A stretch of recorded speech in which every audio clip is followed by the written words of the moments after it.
بسم اللہ الرحمن الرحیم۔ السلام علیکم ورحمۃ اللہ وبرکاتہ۔ الحمد للہ وکفی وسلام علی عبادہ الذین اصطفی، اما بعد۔ حاضرین و ناظرین، یہ درس نمبر 1785 ہے اور آج سورۃ الزمر کی 2 آیتوں کی تلاوت اور تشریح کی جائے گی، آیت نمبر 21 اور 22، 21 and 22۔ چلیے سب سے پہلے ہم ان 2 آیتوں کی تلاوت کرتے ہیں، لفظی ترجمے اور ترجمے کے بعد تشریح کرتے ہیں۔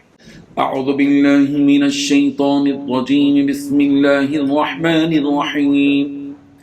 ألم تر أن الله أنزل من السماء ماء فسلكه ينابيع في الأرض ثم يخرج به زرعا مختلفا ألوانه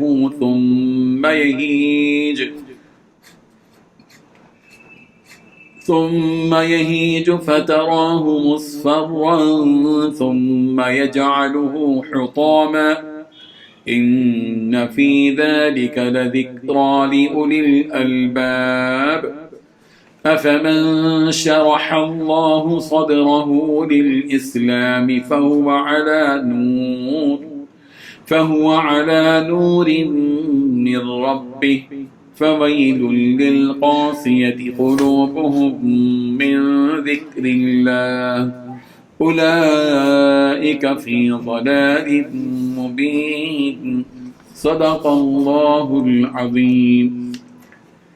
لفظی ترجمہ یوں ہے، علم ترا، کیا آپ نے نہیں دیکھا، ان اللہ، کہ بے شک اللہ ہی نے، انزلہ، نازل کیا، من السماء، آسمان سے، ماء، پانی، فسلکہ، پھر اس کو داخل کیا، ینابیع فی الارض، زمین کے چشموں میں، ثم پھر یخرج، وہ نکالتا ہے، بھی اس کے ذریعے سے، زرعن، کھیتی، مختلفاً، جبکہ مختلف ہوتے ہیں، الوان، اس کے رنگ، ثم پھر یہی جو وہ خشک ہو جاتی ہے، فتراہ، پھر آپ دیکھتے ہیں اس کو، مصفرن، زرد شدہ، ثم پھر یجعلہ، وہ اس کو کر دیتا ہے، حطاما، ریزہ ریزہ، ان فی ذالک، بے شک اس میں، لذکرہ، البتہ نصیحت ہے، لأولی الالباب، اہل عقل کے لیے، افمن، کیا پھر جو شخص کے، شرح اللہ، کھول دیا اللہ نے، صدرہ، اس کا سینہ، للاسلام، اسلام کے لیے، فہوا، اور وہ، علی نورین، روشنی پر، من ربہ، اپنے رب کی طرف سے، وویل، تو ہلاکت ہے، للقاسیۃ، ان کے لیے کہ سخت ہیں، قلوبہم، ان کے دل، من ذکر اللہ، اللہ کی یاد سے، اولئک، یہی لوگ ہیں، فی ضلال مبین، صریح گمراہی میں۔ ترجمہ یوں ہے، کیا تم نے نہیں دیکھا کہ اللہ نے آسمان سے پانی اتارا، پھر اسے زمین کے سوتوں میں پرو دیا، پھر وہ اس پانی سے ایسی کھیتیاں وجود میں لاتا ہے جن کے رنگ مختلف ہیں، پھر وہ کھیتیاں سوکھ جاتی ہیں تو تم انہیں دیکھتے ہو کہ پیلی پڑ گئی ہیں، پھر وہ انہیں چورا چورا کر دیتا ہے۔ یقیناً ان باتوں میں ان لوگوں کے لیے بڑا سبق ہے جو عقل رکھتے ہیں۔ بھلا کیا وہ شخص جس کا سینہ اللہ نے اسلام کے لیے کھول دیا ہو، جس کے نتیجے میں وہ اپنے پروردگار کی عطا کی بھی روشنی میں آ چکا ہو، سنگ دل لوگوں کے وہ برابر ہو سکتا ہے؟ یہ ایک بات یاد رکھو، ہاں، بربادی ان کی ہے جن کے دل اللہ کے ذکر سے سخت ہو چکے ہیں، یہ لوگ کھلی گمراہی میں پڑے ہوئے ہیں۔ ان 2 آیتوں میں 10 باتیں بیان کی گئی ہیں۔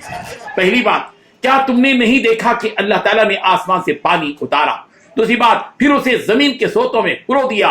تیسری بات، پھر وہ اس پانی سے ایسی کھیتیاں وجود میں لاتا ہے جن کے رنگ مختلف ہیں۔ چوتھی بات، پھر وہ کھیتیاں سوکھ جاتی ہیں تو تم انہیں دیکھتے ہو کہ پیلی پڑ گئی ہے۔ پانچویں بات، پھر وہ انہیں چورا چورا کر دیتا ہے۔ چھٹی بات، یقیناً ان باتوں میں ان لوگوں کے لیے بڑا سبق ہے جو عقل رکھتے ہیں۔ ساتویں بات، بھلا کیا وہ شخص جس کا سینہ اللہ نے اسلام کے لیے کھول دیا ہے۔ آٹھویں بات، جس کے نتیجے میں وہ اپنے پروردگار کی عطا کی بھی روشنی میں آ چکا ہے۔ نویں بات، ہاں، بربادی ان کی ہے جن کے دل اللہ کے ذکر سے سخت ہو چکے ہیں۔ 10ویں بات، یہ لوگ کھلی گمراہی میں پڑے ہوئے ہیں۔ بزرگان محترم، اللہ تبارک و تعالیٰ فرما رہے ہیں کہ اے پیغمبر، آپ نے اور تمام انسانوں نے یہ نہیں دیکھا کہ اللہ تعالیٰ نے بادلوں کے ذریعے اس زمین پر پانی اتارا، کہ اس پانی کو اللہ تعالیٰ نے زمین کی تہ میں اتار دیا، پھر اس برسائے ہوئے پانی کے ذریعے اللہ تعالیٰ نے زمین کی خاک سے، زمین کی مٹی سے درخت، کھیتیاں اگائے، جن کے رنگ بھی الگ الگ، مزہ بھی الگ الگ، تاثیر بھی الگ الگ، تاکہ یہ تمہاری اور تمہارے جانوروں کے کھانے کے کام آئیں اور تم ان سے اپنی غذا حاصل کرو۔ پھر یہ ہری بھری کھیتیاں، یہ گھاس پھوس میں تبدیل ہو جاتی ہے، آج ہری ہے، سرسبز و شاداب ہے، ایسے مارو گرینری ہے، بالکل ہریالی، سرسبز و شاداب، مگر 8-10 مہینے کے بعد گھاس پھوس میں تبدیل ہو جاتی ہے، پیلی پڑ جاتی ہے، ہواؤں کے ذریعے بکھر جاتی ہے کہ اب تم اس سے کچھ فائدہ بھی حاصل نہیں کر سکتے۔ بس ایسا ہی معاملہ انسان کی زندگی کا ہوتا ہے کہ پہلے وہ اپنی ماں کے پیٹ میں جنم لیتا ہے اور پھر بڑا ہو کر جوانی کی تازگی میں قدم رکھتا ہے، زندگی کا لطف حاصل کرتا ہے، پھر اس پر ایک وقت ایسا آتا ہے کہ وہ بوڑھا ہو جاتا ہے۔ بس یہ دنیا اتنی ہی ہے، اس سے آگے کچھ نہیں۔ تو جو انسان عقل مند ہوتا ہے وہ اس سے سبق حاصل کرتا ہے اور اس مختصر سی دنیا کو چھوڑ کر وہ آخرت کی زندگی کو ترجیح دیتا ہے اور اس کے لیے محنت کرتا ہے۔ اللہ تعالیٰ نے فرمایا اس مثال میں عقل مندوں کے لیے بڑی نصیحت ہے۔ سورہ کہف کی آیت نمبر 45 میں ہے، وَاضْرِبْ لَهُمْ مَثَلَ الْحَيَاةِ الدُّنْيَا كَمَاءٍ أَنزَلْنَاهُ مِنَ السَّمَاءِ فَاخْتَلَطَ بِهِ نَبَاتُ الْأَرْضِ فَأَصْبَحَ هَشِيمًا تَذْرُوهُ الرِّيَاحُ وَكَانَ اللَّهُ عَلَى كُلِّ شَيْءٍ مُقْتَدِرًا۔ اے پیغمبر، آپ انہیں دنیاوی زندگی کی مثال دیجیے کہ وہ ایسی ہی ہے جیسے کہ ہم نے آسمان سے پانی برسایا تو اس کا سبزہ خوب گھنا ہو گیا، پھر وہ ایسا ریزہ ریزہ ہوا کہ اسے ہوائیں اڑا لے جاتی ہیں، اور اللہ تعالیٰ ہر چیز پر مکمل قدرت رکھتا ہے۔ یہ جو مثالیں اللہ تبارک و تعالیٰ نے بیان کی ہیں، ان سے وہی انسان سبق حاصل کرتا ہے جس کے سینے کو اللہ تبارک و تعالیٰ نے ہدایت کے لیے کھول دیا ہو۔ تو جس کا سینہ ہدایت کے لیے کھل جاتا ہے تو اس میں ایمان کی روشنی داخل ہوتی ہے اور وہ ہدایت والا بن جاتا ہے۔ اس کے برخلاف جس کا سینہ سخت ہوتا ہے اس میں ایمان کی روشنی داخل ہوتی ہے، اس کے دل میں ایمان کی روشنی داخل نہیں ہوتی اور وہ ہدایت کو نہیں پا سکتا، اور جو ہدایت نہیں پاتا وہ ہلاکت اور تباہی میں پڑ جاتا ہے اور گمراہی کے دلدل میں پھنس جاتا ہے جہاں سے اس کا نکلنا ممکن نہیں ہوتا۔ تو جس کا سینہ اسلام اور ایمان کی روشنی کے لیے کھل جاتا ہے وہ تو جنت پہ جائے گا، اور جس کا سینہ سخت ہو جاتا ہے اس میں ایمان داخل نہیں ہو پاتا تو وہ جہنم میں چلا جائے گا۔ اور یہ حقیقت ہے کہ جنتی اور جہنمی دونوں کبھی برابر نہیں ہو سکتے، کیونکہ جنتی تو عیش و عشرت میں ہوگا اور جہنمی عذاب اور کرب میں ہوگا۔ حضرت ابن مسعود رضی اللہ عنہ سے مروی ہے، نبی رحمت صلی اللہ علیہ وسلم نے یہ آیت فمن شرح اللہ صدرہ للاسلام فهو على نور من ربی پڑھی تو ہم نے عرض کیا یا رسول اللہ دل کا کھلنا کس طرح ہوتا ہے؟ پیارے پیغمبر صلی اللہ علیہ وسلم نے فرمایا جب نور دل میں داخل ہوتا ہے تو وہ کھل جاتا ہے اور کشادہ ہو جاتا ہے۔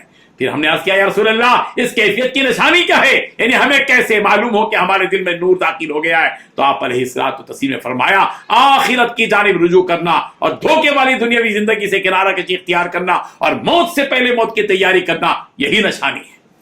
حضرت عبداللہ ابن عمر رضی اللہ عنہما سے مروی ہے کہ رسول اللہ صلی اللہ علیہ وسلم نے فرمایا بغیر اللہ کے ذکر سے زیادہ بات مت کرو، اللہ کے ذکر کے بغیر زیادہ باتیں مت کرو، کیونکہ بغیر اللہ کے ذکر کے زیادہ گفتگو کرنا دل کو سخت بنا دیتا ہے، اور اللہ سے سب سے دور وہ شخص ہوگا جو سب سے زیادہ سخت دل ہوگا۔ لہذا ہمیں بھی دیکھتے رہنا چاہیے کہ ہمارے دل میں ایمان کا نور مکمل داخل ہوا ہے یا نہیں۔ اللہ تعالیٰ ہم سب کو اس نور سے بھر دے اور ہم سب کے دلوں کو اس نور سے بھر دے جس نور کی پروردگار کے پاس بڑی اہمیت اور بڑی قدر و قیمت ہے۔ اللہ تعالیٰ ہم سب کو عمل کی توفیق عطا فرمائے، آمین۔ وآخر دعوانا الحمد للہ رب العالمین۔